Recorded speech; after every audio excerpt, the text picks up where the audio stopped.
Hello everyone, मेरा नाम आकाश यादव और आज हम शुरुआत करेंगे थर्ड चैप्टर की, जो कि यूनिट 1 का ही है।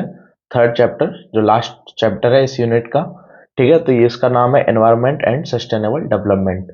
तो बेसिकली इससे ज़्यादातर आज तक जो क्वेश्चन आया है यदि पीवाईक्यू के अकॉर्डिंग, तो एक ही क्वेश्चन आया, वो भी शॉर्ट जो आते हैं ना। लास्ट क्वेश्चन आता है जिसमें 4-5 वर्ड दिए होते हैं, उनमें से एक के बारे में लिखना होता है। तो बस यही पूछा, सस्टेनेबल डेवलपमेंट। बाकी देखते हैं इसमें जो भी इंपॉर्टेंट है वो भी देख लेंगे हम साथ में। ठीक है, और शुरुआत करते हैं इस चैप्टर की। तो आगे बढ़ते हैं।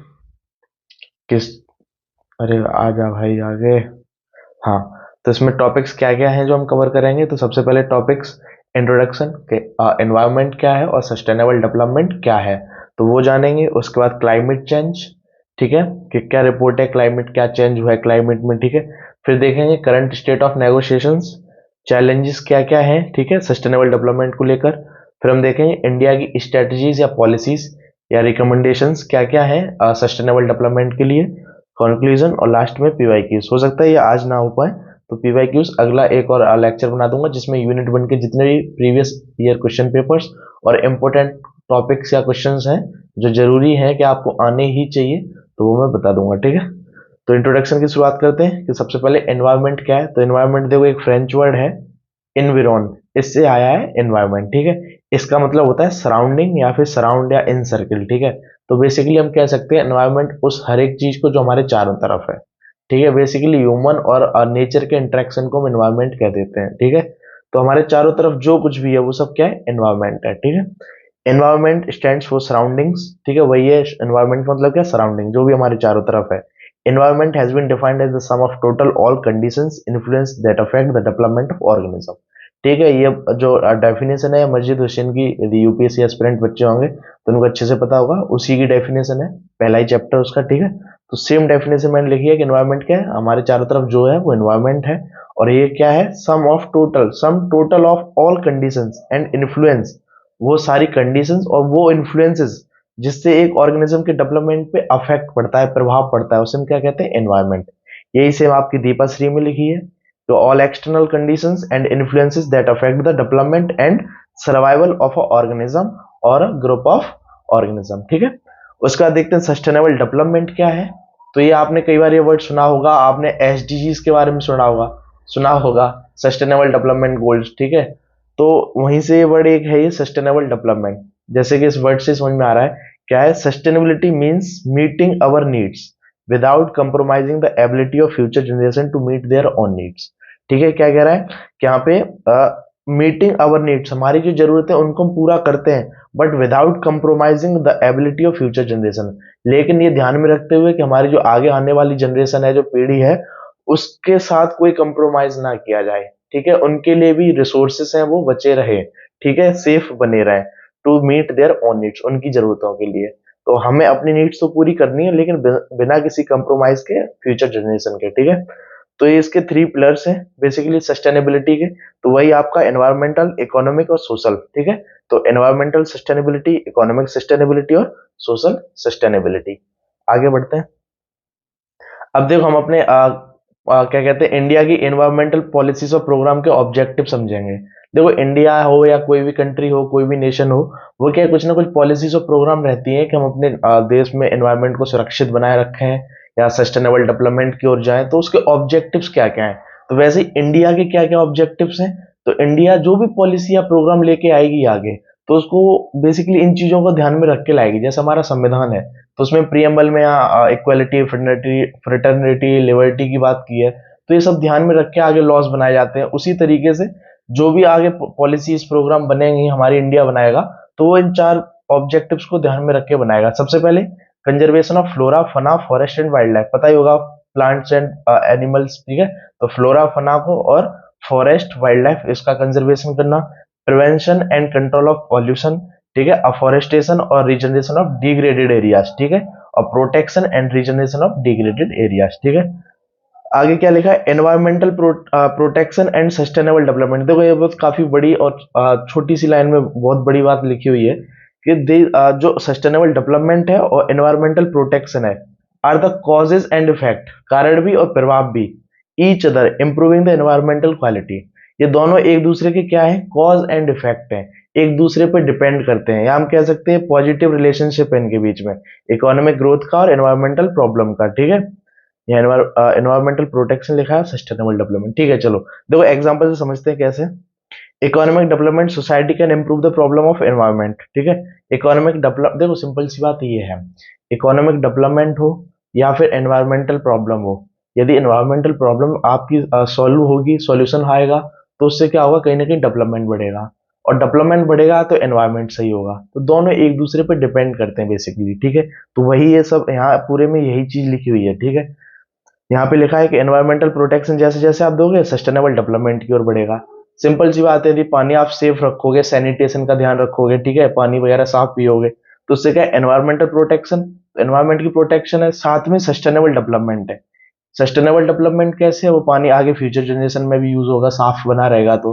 लेकिन आज हम केमिकल्स का यूज करें, उसमें मिला दें कई सारे केमिकल्स, और वो पीने लायक ही ना रहे फ्यूचर जनरेशन के लिए, तो वो सस्टेनेबल डेवलपमेंट नहीं है। ठीक है, तो एनवायरमेंटल प्रोटेक्शन और सस्टेनेबल डेवलपमेंट दोनों क्या है, कॉज एंड इफेक्ट है एनवायरमेंटल क्वालिटी के। ठीक है, economic development society can improve the problem of environment, क्या कह रहा है, जो भी इकोनॉमिक डेवलपमेंट सोसाइटी है, ठीक है, वो इंप्रूव कर सकती है प्रॉब्लम ऑफ एनवायरमेंट।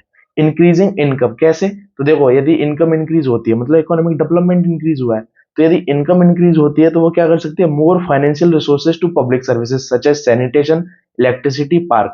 ठीक है, यदि आपकी इनकम अधिक होगी तो आप क्या, सैनिटेशन का ध्यान रखोगे, इलेक्ट्रिसिटी, पार्क, ऐसी कई चीजें होंगी, हजारों चीजें। ठीक है, तो उससे क्या होगा, these services can improve environment, ये सर्विसेज क्या करेंगे, इंप्रूवमेंट करेंगे एनवायरमेंट को भी। पैसे नहीं होंगे तो आप स्लम एरिया में रहते हैं कई लोग, आपने देखे होंगे, सोच उनकी इनकम अच्छी होगी तो आप साफ जगह रहेंगे, साफ जगह रहेंगे, बैक्टीरियाज या कोई भी गंद नहीं फैलेगी एक तरह से, तो एनवायरमेंटल पॉल्यूशन नहीं होगा चीजों से, है ना। तो वही कह रहा है, कहीं ना कहीं इकोनॉमिक डेवलपमेंट है वो भी क्या करता है, इंप्रूव करता है हमारे प्रॉब्लम ऑफ एनवायरमेंट को। ठीक है, तो वही लिखा है, there is a positive relationship between economic growth and environmental problem. ठीक है, सिंपल सी बात है, यदि हेल्थ अच्छी होगी किसी की, ठीक है, तो वो लेबर ज्यादा पावरफुल होगा, जब वो ज्यादा पावरफुल होगा तो सिंपल सी बात है, यदि पावरफुल, हाँ ठीक है, पावरफुल यदि ज्यादा होगा तो क्या होगा, प्रोडक्टिविटी अच्छी देगा अपने जिस जगह भी वो काम कर रहा है, तो कहीं ना कहीं उससे क्या, इकोनॉमिक ग्रोथ भी बढ़ेगी। ठीक है, और हेल्थ कैसे अच्छी होगी, जब उसके पास साफ पानी होगा, वातावरण में एयर होगी वो भी हेल्दी होगी, बिना किसी एक्स्ट्रा गैसेस वगैरह के, है ना, तभी तो वो हेल्दी हो सकता है। तो एनवायरमेंट हो और इकोनॉमिक ग्रोथ दोनों क्या है, आपस में पॉजिटिव रिलेशनशिप दिखाती हैं। ठीक है, environmental degradation resulting in air, वही कह रहा है, देखो एनवायरमेंटल डिग्रेडेशन होगा तो क्या होगा, एयर और वाटर पॉल्यूशन होगा, इसकी वजह से क्या, इंसान इल हेल्थ, बीमार होगा, ultimately loss of labour productivity, तो हम कह सकते हैं कहीं ना कहीं लेबर प्रोडक्टिविटी पे अफेक्ट पड़ेगा। ठीक है, सॉइल डिग्रेडेशन होगा तो उससे क्या होगा, लैंड की फर्टिलिटी कम होगी, ठीक है, उससे क्या होगा, एग्रीकल्चर आउटपुट कम होगा, तो इकोनॉमिक ग्रोथ भी कम हो गई, है ना।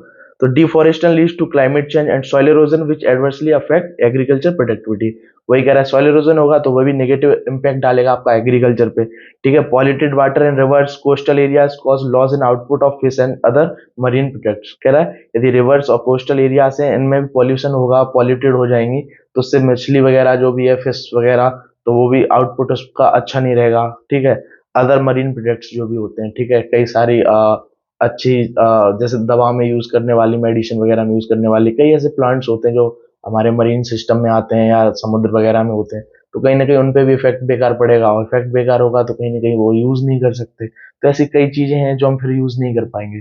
तो कहीं ना कहीं यही समझाना चाह रहा है कि environmental protection and pollution control are closely linked to sustainable development, कि एनवायरमेंटल प्रोटेक्शन और पॉल्यूशन कंट्रोल ये दोनों कहीं ना कहीं क्लोजली लिंक है आपके सस्टेनेबल डेवलपमेंट से। यदि आप चाहते हो आपके देश में सस्टेनेबल डेवलपमेंट हो, आप अपनी जरूरतें पूरी कर सको, और आने वाली जो पीढ़ी है, जो जनरेशन है, वो भी अपनी जरूरतें पूरी कर सके बिना किसी कंप्रोमाइज के, तो आपको एनवायरनमेंट का ध्यान रखना पड़ेगा, पॉल्यूशन का ध्यान रखना पड़ेगा। आप आज आउटपुट बढ़ा रहे हो, इकोनॉमिक ग्रोथ बढ़ा रहे हो, लेकिन उससे क्या है, आप कई सारे केमिकल फर्टिलाइजर्स वगैरह सीधा आप नदियों में बहा रहे हो, तो नदियां खराब हो रही, पॉल्यूटेड होंगी, तो आप अगली जनरेशन को नहीं दे पाएंगे, तो सस्टेनेबल डेवलपमेंट हो ही नहीं पाएगी। तो आप चाहते हो आपका सस्टेनेबल डेवलपमेंट हो, तो आपका ये भी पॉजिटिव रिलेशनशिप दिखाना पड़ेगा आपको एनवायरनमेंट के साथ। ठीक है, आगे बढ़ते हैं, क्लाइमेट चेंज। देखो इसमें ज्यादातर आती चीजें वो मैं आपको पहले कह दूंगा कि ये बहुत इंपॉर्टेंट है, देख लेना, इसमें से सिर्फ इतना आया, लेकिन थोड़ा थोड़ा हम सब देखेंगे। ठीक है, तो यहाँ देखते हैं क्लाइमेट चेंज, तो हम सीधी सी बात करेंगे यहाँ पे एक आईपीसीसी की, ठीक है, inter governmental panel on climate change, ठीक है। तो ये क्या है, ये सिर्फ एक साइंटिफिक कह दो जो रिपोर्ट देती है पूरे ग्लोबल की, ठीक है। तो वही है, reviews and assesses the most recent scientific technical socio economic information produced worldwide relevant to climate change, ठीक है। तो ये क्या है आपकी intergovernmental panel on climate change, एक तरह की कह दो कमेटी है या एक ग्रुप है लोगों का जो क्या करता है, आपको रिपोर्ट देता है सोशियो इकोनॉमिक टेक्निकल और साइंटिफिक जो भी क्लाइमेट चेंज से रिलेटेड है, ठीक है। तो इनकी एक रिपोर्ट है जो कि 2014 में इन्होंने पब्लिश की थी, AR5 असेसमेंट रिपोर्ट 5/5, ठीक है। तो उसमें इन्होंने कुछ चीजें बताई, क्या अंतर हुआ है क्लाइमेट में, क्या चेंज हुआ है क्लाइमेट का। तो देखो, there has been increase trend in anthropogenic emissions of greenhouse gases, कह रहा है बहुत ही जैसे CO2 है, ये भी आपकी ग्रीन हाउस गैसेस है। तो वो यही कह रहा है कि increasing trend in anthropogenic emissions, ठीक है, बहुत ज्यादा इन चीजों में ये जो गैसेस हैं, जो ग्रीन हाउस गैसेस होती हैं ओजोन वगैरह में जो पाई जाती है आपकी O3 CO2, तो ऐसी गैसेस क्या है बहुत ज्यादा इनका इमिशन हुआ है, ठीक है। यहाँ कार्बन मोनोऑक्साइड लिखा है CO, ठीक है। तो emission from fossil fuels combustion and industrial process have contributed a major portion of total GHG greenhouse gases emissions during the period of 1970 2021 होगा यहाँ पे, सॉरी, या 11 होगा, सॉरी 11 होगा यहाँ, ठीक है। ठीक है, ध्यान रखना है 11 होगा। तो क्या लिखा है, वही कह रहा है कि जो CO है या ऐसी जो भी GHG green house gases emissions है, वो अधिकतर कहाँ से हुई है, फ्यूल कम्बशन से और इंडस्ट्रियल प्रोसेस जो इंडस्ट्रीज में यूज की गई है, ठीक है। Have contribute a major portion, तो उन्होंने बहुत ज्यादा कंट्रीब्यूट किया मेजर पोर्शन का GHG या ग्रीन हाउस गैसेस को इमिशन होने में, ठीक है। तो ये IPCC ने आपकी क्या दी थी, रिपोर्ट दी थी, उसमें उन्होंने ये कहा, ठीक है। दूसरी बात इन्होंने क्या कहा, इन्होंने ये कहा कि देखो the change in the climate system is likely to have adverse impact on economy, कह रहा है जो क्लाइमेट सिस्टम में जो चेंज हुआ है या क्लाइमेट चेंज जो हुआ है उसका एडवर्स इम्पैक्ट है इकोनॉमी पे, जस्ट अपोजिट या हार्म या नेगेटिव में, ठीक है। लिवलीहुड्स पे, क्रॉपिंग पैटर्न पे, फूड सिक्योरिटी पे, according to various projection of IPCC, ठीक है। इसके अकॉर्डिंग क्या है, extreme heat events are likely to be longer, कह रहा है एक तरह से ये कह सकते हो गर्मियां ज्यादा समय तक चलती हैं, इतनी सर्दियां नहीं, हीट इवेंट्स ज्यादा रहते हैं सीजन में, ठीक है, गर्मियां ज्यादा टाइम तक रहती हैं, ठीक है। And more intense in addition to change in precipitation pattern, ठीक है। तो इस वजह से इनके जो बारिश वगैरह के हैं सीजन, सीजनल चेंजेस कह देते हैं कि सीजन के अकॉर्डिंग चेंज नहीं हो रहे, सर्दियों में कहीं बारिश हो रही है तो कहीं गर्मियों में होने लगती है, या मतलब ये जो सीजन चेंजेस हैं वो काफी हो रहे हैं और ज्यादातर एक्सट्रीम हीट रहती है, ठीक है।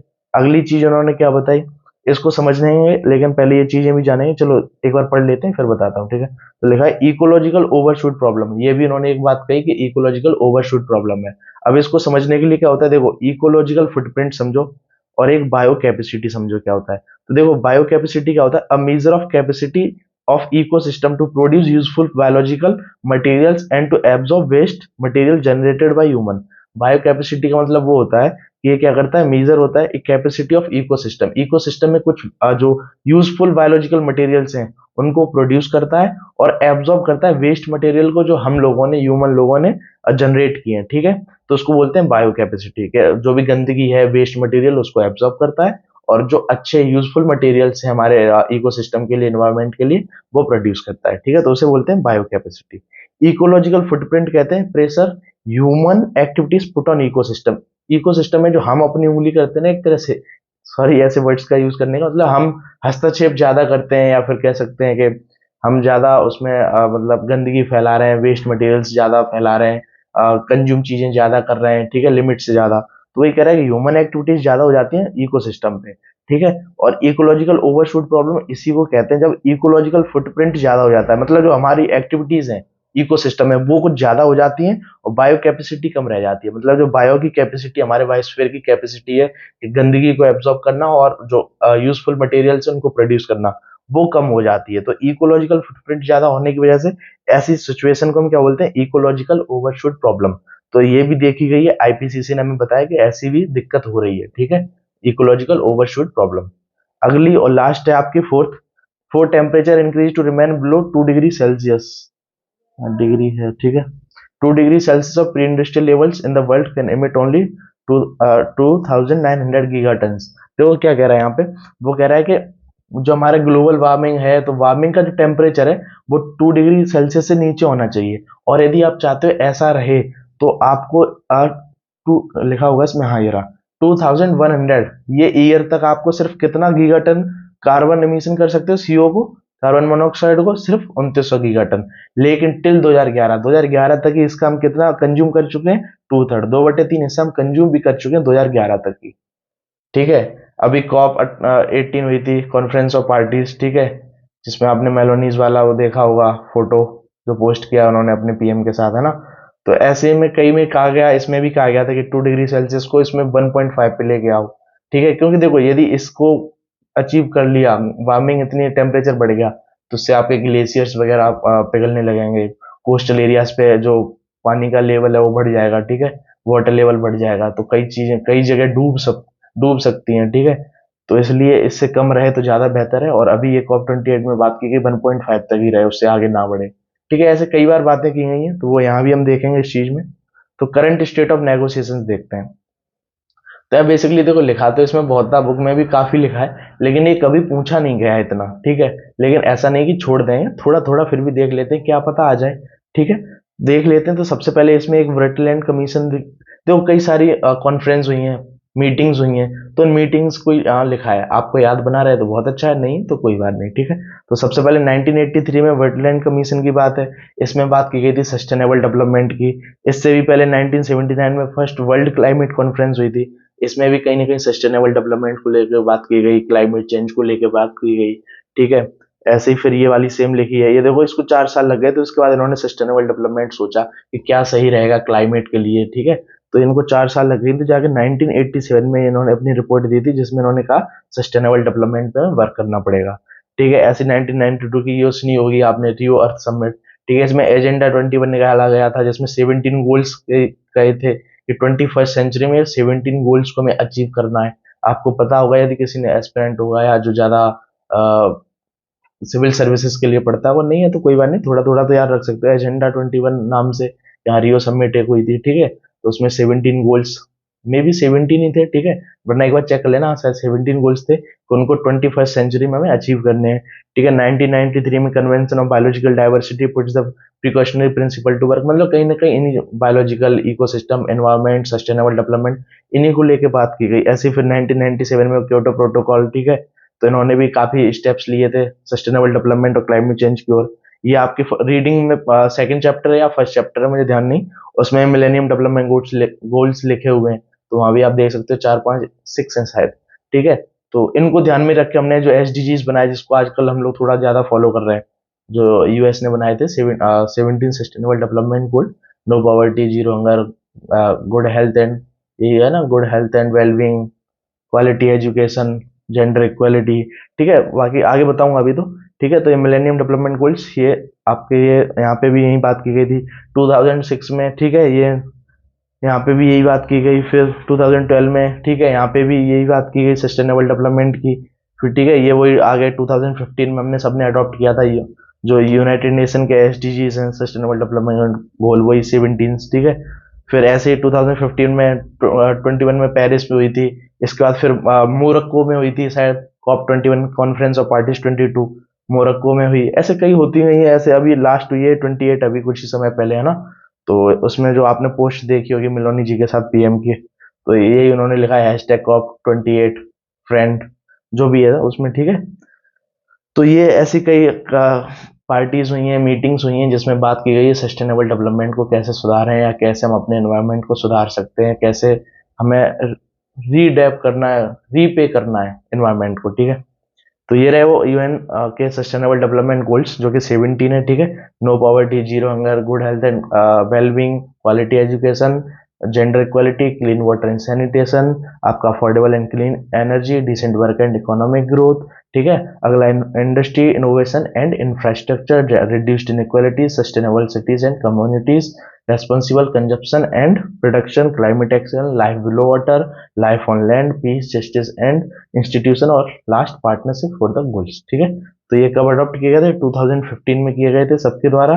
ठीक है, सितंबर 2015 में। और इसमें बात की गई थी कि 17 सस्टेनेबल डेवलपमेंट गोल्स हैं, जो टारगेट करेंगे 169 टारगेट्स को, मतलब 169 चीजों को टारगेट करेंगे, और वो चाहेंगे कि ये कब तक, 15 ईयर्स में, मतलब 2015 में अचीव किए थे कि 2030 तक इन्हें अचीव कर सके। और इसमें इंडिया भी अपना एक बहुत बड़ी भूमिका निभा रहा है। ठीक है, आगे बढ़ते हैं, चैलेंजेस क्या क्या चैलेंजेस हैं, ठीक है।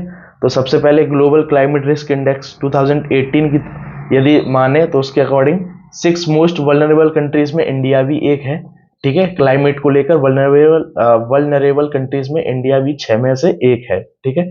क्योंकि यहाँ की पॉपुलेशन बहुत ज्यादा, आपको पता भी है, कल बताया भी था लेक्चर में, ठीक है। अंडर पॉवर्टी लाइन भी है उसमें से काफी, ठीक है। Area prone to climate shift and occupation that are highly climate sensitive, future climate change could have significant, वही सब लिखा है, ठीक है। कहीं ना कहीं इंडिया में भी क्या चैलेंजेस जो इसके अकॉर्डिंग, तो पॉपुलेशन वगैरह बहुत ज्यादा है, ठीक है। क्लाइमेट शिफ्ट बहुत हो रहे हैं और क्लाइमेट सेंसिटिव है हमारे यहाँ की, क्या कहते हैं, फ्यूचर क्लाइमेट सेंसिटिव यहाँ का ऑक्यूपेशन भी है, ठीक है। तो इकोनॉमिक सर्वे 2017-18 में लिखा था, ठीक है।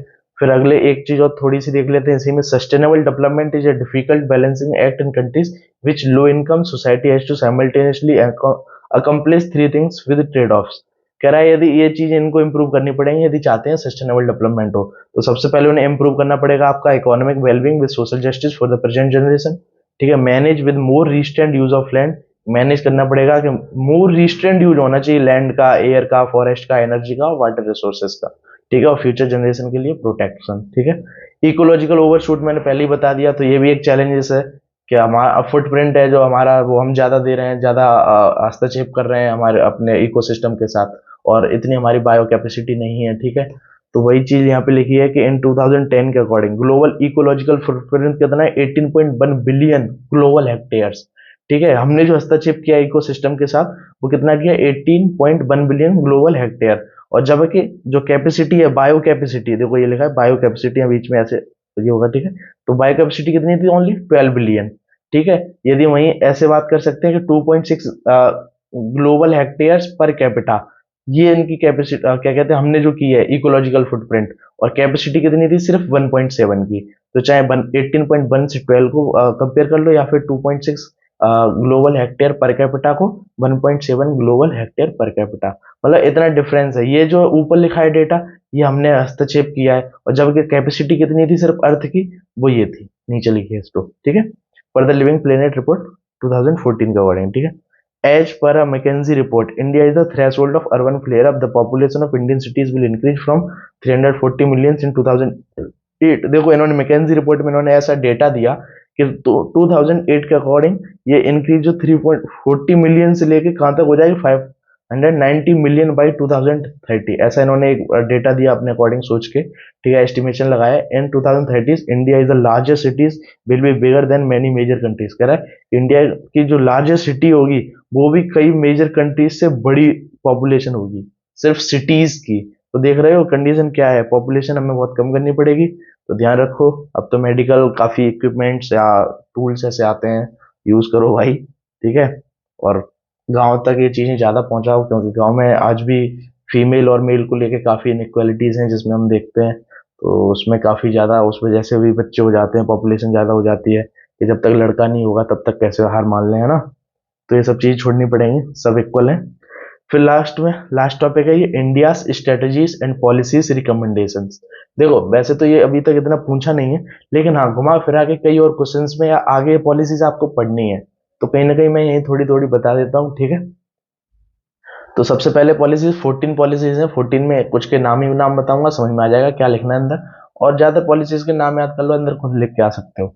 तो सबसे पहले national action plan on climate change, ठीक है। तो ये 2008 में बनाई गई थी, ठीक है। मिटिगेशन की बात की गई थी, जो भी मिटिगेशन कहते हैं कि जो भी आगे सिचुएशन खराब होने वाली है तो उसको पहले से ही रिड्यूस करना, ऐसे प्रोग्राम या पॉलिसीज को बनाना जो क्या कर सके, रिड्यूस कर सके उस दिक्कत या उस घटना को घटने से, ठीक है। और अडेप्टेशन की बात की गई थी, ठीक है। तो यहाँ पे national mission under NEPCC in the light new scientific information यहाँ पे हुई थी, ठीक है। वही है national action plan on climate change, ठीक है। IPCC ईयर 5 की इंफॉर्मेशन वही जो अभी मैंने पहले बताई थी, ठीक है, पीछे, ठीक है। और यही सब कहीं ना कहीं इसमें लिखा है कि GHG पे ध्यान रखना है, ग्रीन हाउस गैसेस ज्यादा कहाँ कहाँ बढ़ रही हैं, तो वहां पे ध्यान रखना है, ठीक है। इंटरवेंशन करना है अपना, एडिशनल अच्छे प्रोग्राम बनाने हैं उस जगह पे, डिजास्टर मैनेजमेंट को लेके, प्रोटेक्शन को लेके, creating capacity at different levels of government, ठीक है। कैपेसिटी को क्रिएट करना है अलग अलग लेवल पे, स्टेट नेशनल, ठीक है, लोकल। पॉसिबिलिटीज देखनी कहाँ पे विंड एनर्जी का यूज कर सकते हैं, हेल्थ, वेस्ट टू एनर्जी, जो भी वेस्ट है उससे एनर्जी प्रोड्यूस कर सकें। जैसे आपने देखा होगा जो डंग होता है, काव डंग वगैरह, उसका जो गोबर बोलते हैं हमारे यहाँ भाषा में, ठीक है, यूपी में, तो उसके उससे एनर्जी बनाते हैं। वेस्ट मटेरियल कई प्रकार के होते हैं, उससे एनर्जी, तो वगैरह waste to energy. Coastal areas पे हम विंड एनर्जी का यूज कर सकते हैं, जो लगा देते हैं ना पंखे टाइप होते हैं, टरबाइन, ठीक है, एनर्जी बनाने के लिए। Redesigning national war mission and national water, sorry वही मैं कहूँ, redesigning national water mission, national mission on sustainable agriculture, ठीक है, इन चीजों का ध्यान। ये आगे प्रपोज वेस्ट टू एनर्जी वही चीज लिखी है, ठीक है। फिर ये लिखा है national mission on coastal areas, तो कहीं ना कहीं इन्हीं चीजों की बात की गई है। आप घुमा फिरा के लिख के आ सकते हो जाएगा आपका काम, ठीक है, यदि आता है तो। वैसे तो बहुत कम पूछा गया है। अरे आगे हो जाए यार। Progress in expanding share of renewable energy, ठीक है। तो प्रोग्रेस इन एक्सपेंडिंग, देखो सिर्फ टॉपिक याद कर लोगे ना, अंदर लिख ही आओगे, तो कहीं ना कहीं यहाँ पे बात की गई है रिन्यूएबल एनर्जी को प्रोग्रेस करने की, ठीक है। तो रिन्यूएबल एनर्जी जो बाद में भी यूज कर सको, तो कई चीजें हैं इसमें। नेशनल सोलर मिशन हुआ था जवाहरलाल नेहरू का, ठीक है, तो एक पॉलिसी थी 2010 जनवरी में इसकी मांग की गई थी। तो इसमें क्या था, 170 गीगा वॉट इंक्लूड की गई थी, जिसमें से 100 गीगा वॉट सोलर पावर से थी, ठीक है।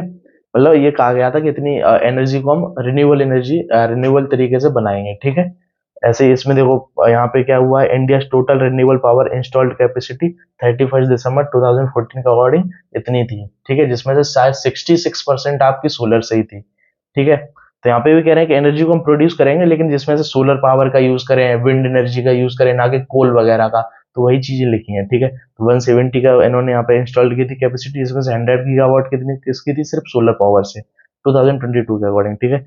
और ऐसे क्या था कि स्टैब्लिश करें ऐसे national university for renewable energy, ठीक है। यहाँ पे एक डेटा लिखा है छोटा सा, तो इसमें बताया था कि हमने इंक्रीज किया थी total capacity, renewable energy capacity 175 gigawatt जो 2020 में, और जिसमें 100 वाट आपकी सोलर से थी, 60 गीगावाट आपकी विंड से थी, 10 आपकी बायोमास से, और 5 आपके स्मॉल हाइड्रो पावर प्रोजेक्ट से, ठीक है। क्लीन एनवायरनमेंट सेस, ये भी एक तरह से कई तरीके से प्रोग्राम पॉलिसी निकाली जाती है, जिसमें क्या है आपका कार्बन इमिशन पे, सीओ पे या CO2 पे, कार्बन सीधी सी बात है आपका कार्बन, और क्या कहते हैं इनको, कार्बन डाइऑक्साइड होगा, कार्बन टैक्स, हाँ वही कार्बन लिखा है, ठीक है। तो यहाँ पे बेसिकली ये है, यदि आप कोई इंडस्ट्री यूज करती है कोल वगैरह को, तो वो ध्यान में रखते हैं कि कितना कोल आपने यूज किया है, और उस कोल के अकॉर्डिंग वो टैक्स लेते थे, ठीक है, इंडस्ट्री से, ताकि लोग कम यूज करें, इसलिए इस पर टैक्स भी दिया जाता था, ठीक है। तो पहले यदि इसके बजट के अकॉर्डिंग देखें, तो पहले ये थी सिर्फ 200 पर टन, ठीक है, लेकिन बाद में इसको बढ़ा के 400 पर टन कर दिया था। यदि कोई कोल यूज करता है 1 टन पे 400 का टैक्स है, ठीक है। तो ये चीजें भी बढ़ाई गई हैं, सेस का मतलब यहाँ टैक्स ही है, ठीक है। NCEF का मतलब है नेशनल क्लीन एनवायरनमेंट फंड, ठीक है। तो ये इन्होंने यहीं से निकाली थी, तो ये काम करती थी इसी चीज पे, ये फंड करती थी, ठीक है। जो भी ये टैक्स जाता था वो कहाँ जाता था, यहाँ पे इस फंड में, ठीक है।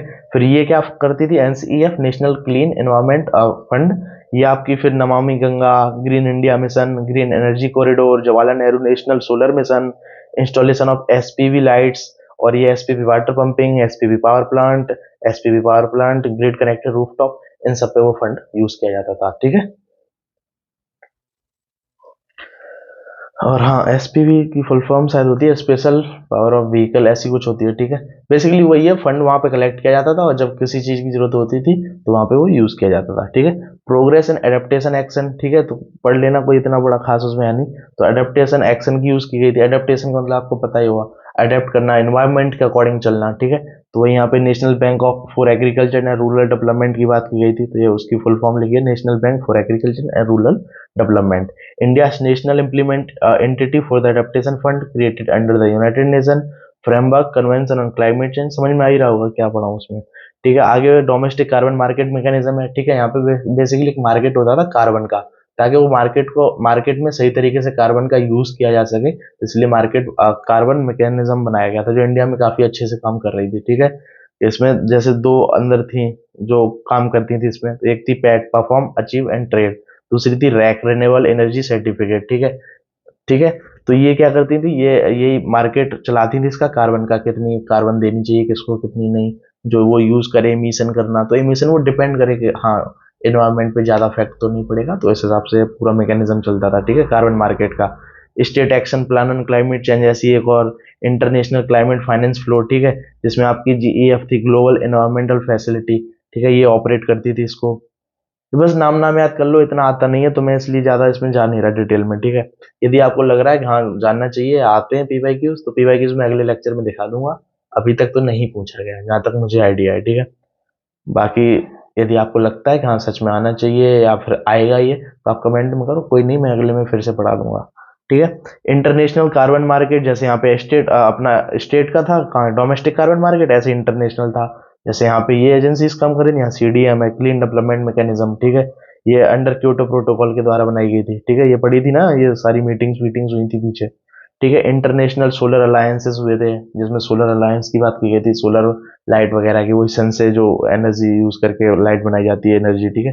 विंड पावर की, ठीक है। तो विंड पावर में इंडिया ने अटेंड की थी 4th position in global wind power installed capacity after China, USA और जर्मनी, ठीक है। 2016 के अकॉर्डिंग 31 अक्टूबर 2016 के अकॉर्डिंग इंडिया ने 4th पोजीशन हासिल की थी, ठीक है। किस किस के बाद? चाइना, USA और जर्मनी के बाद। अरे हो जा आगे यार, अरे आगे बढ़ जा भाई, इसे हो क्या जाता है। हाँ, और आगे हैं आपके zero effect zero defect, national mission for clean Ganga, ठीक है। और quick response code, quick response code क्या होता है? सिंपल होता है, आपका QR ही होता है, स्कैनर टाइप होता है, ठीक है। तो उसको स्कैन करके उसका डेटा वगैरह चेक करना, सब कुछ, ठीक है। और कई चीज़ें होती हैं, अरे आपने जैसे पेमेंट करते हो ना आप QR से, तो पेमेंट करते हो तो पेमेंट के लिए आपको कैश नहीं रखना पड़ता है, तो कैश बनाने में भी टाइम लगता है, मशीन कहीं ना कहीं रिसोर्सेज यूज होते होंगे, रॉ मटेरियल यूज होता होगा। जैसे मैं अभी पढ़ा रहा हूँ तो मैं टैब से पढ़ा रहा हूँ आपको, ठीक है। तो टैब से पढ़ा रहा हूँ, स्टाइलस से पढ़ा रहा हूँ, एक बार ले लिया, चलो ठीक है, हो गया काम। अब ऐसे ही क्या है, यदि मैं बुक से पढ़ाता, नोट्स बनाता, पेज, तो पेज में भी पानी का भी यूज होता है, लकड़ी का भी यूज होता है, तो ऐसे कई रिसोर्सेज का खर्चा होता है, तो वो सब बच जाता है। तो QR कोड बस स्कैन करो, अपना पढ़ लो जो भी पढ़ना है, PDF वगैरह एटसेट्रा, है ना। तो ऐसी कई चीजें हैं, QR कोड से हम कई डेटा देखते हैं। जैसे प्लांट्स वगैरह होते हैं ना, उनके पास भी QR कोड लगे होते हैं, ताकि आप देख सको ये कौन सी स्पीसीज है, क्या है डिटेल में। तो आपको वहाँ नोट्स वगैरह लगाने की जरूरत नहीं है ना। तो वह बस QR कोड से सब काम हो जाता है। तो ये भी कहीं ना कहीं एक तरह से सस्टेनेबल डेवलपमेंट में हिस्सा देता है, ठीक है। कंक्लूजन में कुछ नहीं है, बस कंक्लूजन में ये लिखा है, India thus believes that climate change agreement of 2015 should take into consideration a whole gamut of issues, including adaptation, finance, technology development, transfer capacity, transparency of action, support in balanced manner, and loss and damage in addition to mitigation। मतलब कहीं ना कहीं वो sustainable development वाली चीजों की बातें की जा रही हैं। तो बस कहीं कुछ नहीं है, ये चैप्टर आपका हुआ कंप्लीट। 32 मिनट्स, ठीक है। चलो 32 मिनट्स में क्या, थोड़ा जल्दी हो गया होगा, लेकिन इससे इतना आता नहीं है। इससे बेसिकली आज तक सिर्फ एक क्वेश्चन आया, बस सस्टेनेबल डेवलपमेंट, बस। तो यदि आपको पढ़ना है तो इसमें से देखो क्या क्या इंपॉर्टेंट है, बता दूं मैं आपको। ये पढ़ लेना, एक सस्टेनेबल डेवलपमेंट में लिख के आ सकते हो, ठीक है, ये वाली पूरी बात। इनमें से जितनी याद रह सके आप कर लेना, ठीक है। COP28 अभी रख लेना, UAE में जो हुई थी, ठीक है, अभी वाली। क्योटो प्रोटोकॉल हो गया, एक मिलेनियम डेवलपमेंट गोल, ये रीडिंग में दिए, तो ये भी देख लेना, ठीक है। रियो समिट कहाँ गई आपकी? रियो समिट हो गई, ठीक है। एजेंडा 21 था इसमें। पहली ये वेटलैंड कमीशन याद कर लेना 1987 की, 3 मत करना, 4 साल बाद जाके उन्होंने सस्टेनेबल पे। तो ऐसी कुछ ये याद कर सकते हो, करंट नेगोशिएशन में सस्टेनेबल डेवलपमेंट के अंदर लिख सकते हो, ठीक है। बाकी क्लाइमेट चेंज में यदि आपको चैलेंजेस लिखने हैं तो आप ओवरशूट प्रॉब्लम लिख सकते हो उसमें। और बाकी तो बस यही सस्टेनेबल डेवलपमेंट की डेफिनेशन, 3 पिलर्स, इनके बारे में थोड़ा थोड़ा लिख देना, एनवायरमेंट से या इकोनॉमी से या सोशल से, ठीक है। अरे यार ये क्या है। हम्म, ठीक है। तो बस इतना ही है, इसमें ज़्यादा इंपॉर्टेंट है नहीं है चैप्टर, इसलिए मैंने थोड़ा कम कम पढ़ाया है और इतना डिटेल में नहीं दिया, ठीक है। क्योंकि इससे सिर्फ एक ही टॉपिक आता है, सस्टेनेबल डेवलपमेंट। वो भी आया था आपका, जैसे क्वेश्चन नहीं होता, तो क्वेश्चन में 4 वर्ड्स होते हैं, ये प्लस ये और ये और ये, तो उसमें से एक आया था सस्टेनेबल डेवलपमेंट अभी तक, ठीक है। 2016 के बाद शायद चेंज हुआ था, जो भी है। तो उसके अकॉर्डिंग बता रहा हूँ, तो PYQs में सिर्फ यही क्वेश्चन आया है इस चैप्टर से, तो इसलिए मैंने ज़्यादा इसमें डिटेल में लिया नहीं है। यदि आपको चाहते हो कि हाँ थोड़ा डिटेल होना चाहिए या कोई चीज़ समझ नहीं आई, तो कमेंट में डाल देना, ठीक है। मैं फिर से जब भी अगला लेक्चर डालूंगा तो उसमें ये चीज़ समझा दूंगा, ठीक है। मिलते हैं फिर अगली वीडियो में, या अगले लेक्चर में, या अगली यूनिट भी कह सकते हो, यूनिट 2, ठीक है। तब तक के लिए जीते रहो, जागते रहो, पढ़ते रहो, बढ़िया। जय हिंद। और बस भाई को सपोर्ट करो अपने।